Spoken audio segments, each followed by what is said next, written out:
Honestly, for me, the one that I wanted to bring up more so than the power play, although I don't want to overreact to the preseason, but the power play outside of tonight, not really converting to where I thought I would like to see it. It's like I'm trying to walk the line of how concerned should I be, because this has been an issue for so long, versus it's the preseason, like let's wait to the regular season. And honestly, the reason why I'm having such a hard time with that is because I'm having this internal struggle of going, well, it's just a preseason. Like, we're not going to necessarily see like this exact group and going up against these backup and ECHL level goalies. So don't read too much into it. And then I'm like, well, at the same time, there's like 5 years of data that also show that this team has not been good on the power play, and it continuing, though it's a preseason, is like scaring me a little bit.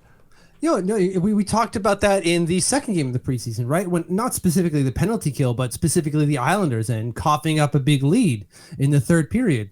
The trauma is so built in that it's impossible to not think like, oh my God, here we go again, because you have those years of built up trauma of like, this is what has happened. We have seen this happen multiple times.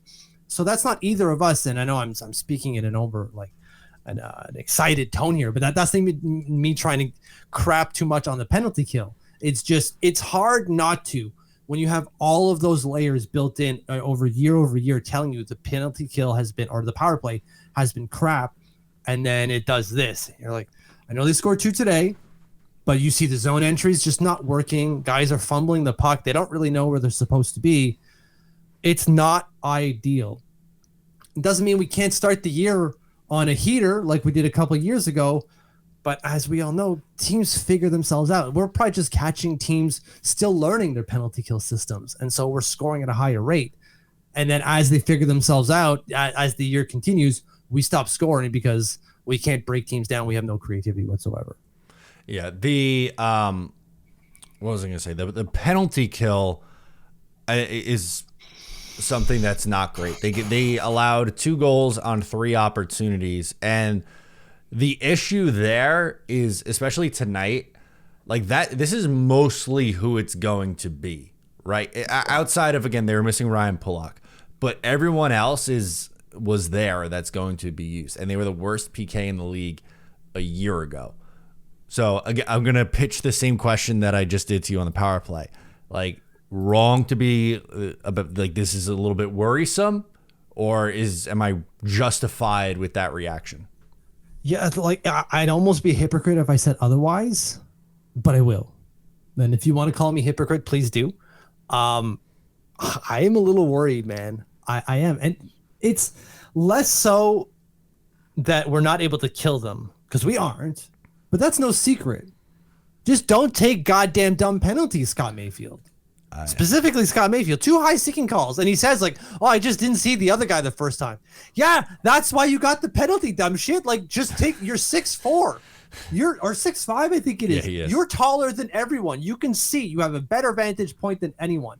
Please, for the love of God, use it. Also, because you're that large, you have a bigger stick. You have a bigger responsibility than someone like Jean-Gabriel Pajot, who's using a mini stick.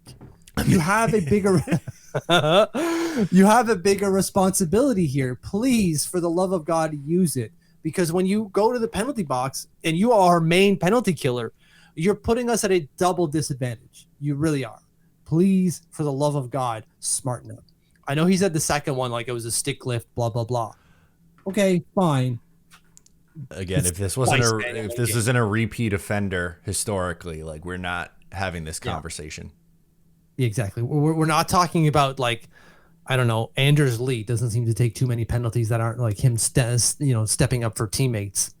If that was Anders Lee, okay, fine. Yeah, whatever. It was a weird night. But again, like, this is someone who has consistently been towards the top of the list for guys taking penalties.